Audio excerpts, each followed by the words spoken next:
Hello, America. I'm Mark Levin. This is Life, Liberty, and Levin. I have a great guest, Shelby Steele. How are you, sir? I'm good. It's a great honor to see you. Thanks for having me. I've been a fan of yours for years and years and years. First time we're meeting. Well, it's mutual. Thank you. You are an author, columnist. You've done documentary films. You're a senior fellow at Stanford's Hoover Institution. You specialize in the study of race relation, multiculturalism, affirmative action. You were born in Chicago, January 1, 1946. Your father, Shelby Sr., was a truck driver.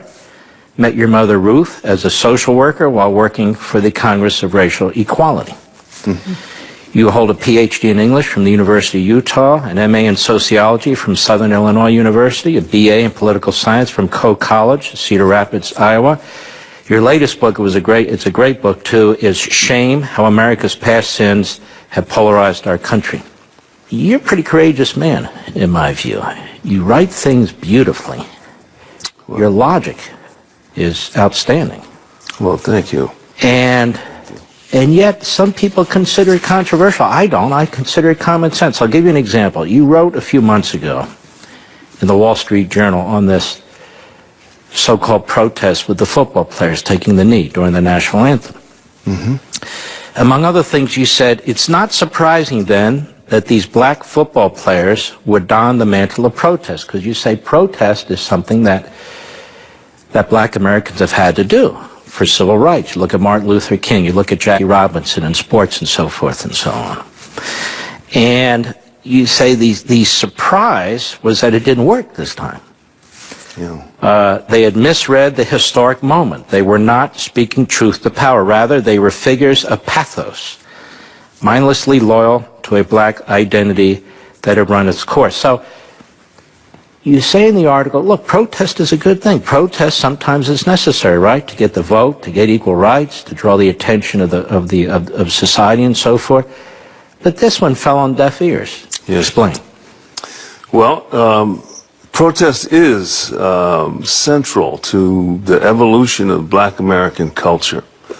It was protest that really finally won our freedom for us. Beyond that, it's always interesting to note that it expanded the idea of democracy. Democracy had all of the theory, all of the thinking, all of it before had never dealt with the clash between race and racism and democracy. Well, it was the civil rights movement. It was Martin Luther King who said you have to go beyond race even, that democracy is universal. So that's a big part of the black American identity, and it's sort of seen as the test of your authenticity as a black. And yet this protest in the NFL made the point that this was kind of fruitless at this point. And I think the central issue behind what you're talking about is the fact that the oppression of black Americans is over with. It's over with. It's over with. I grew up, I mean, it was, we never thought there'd be an end to oppression. I remember being a teenager, I never thought that I'd live in a society that wasn't segregated. It happened.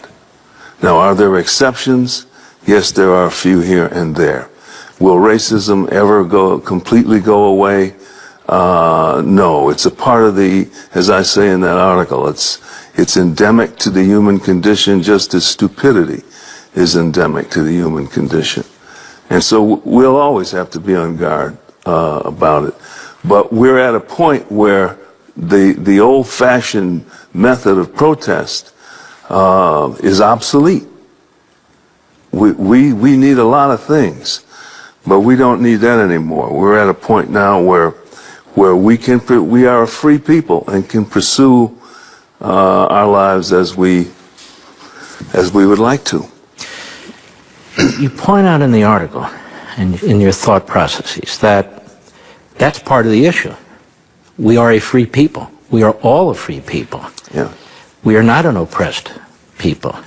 Blacks are not oppressed people. Quite frankly, Jews are not oppressed people, and so forth. This is America now. There is a history where there's oppression, obviously slavery, segregation, and so forth. But that's gone. And you say, and so some people are having difficulty coping with liberty. What do you mean by that? Well, when you think about it, Black American culture evolved over 3.5 centuries, every minute of which they lived under oppression. And they adapted to dealing with the fact that their freedoms were going to be cut off. And they had to somehow make a life within all of those restrictions, and they did. And I think Black American culture is nothing less than heroic. I mean, they evolved.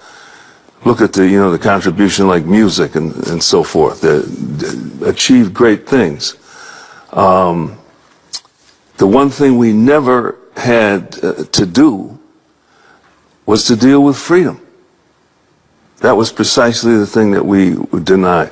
So that's not in our culture in a vivid, clear sense, as it would be if we had been free, truly free. Well, we now are free, and freedom is, as the existentialists I think rightly say, a burden. It's a difficulty. It puts the individual in a position of being much more responsible for themselves, their own development, as individuals. And that's new for us. That's the idea is still that black unity, we just can be unified. That's the way ahead. Not anymore.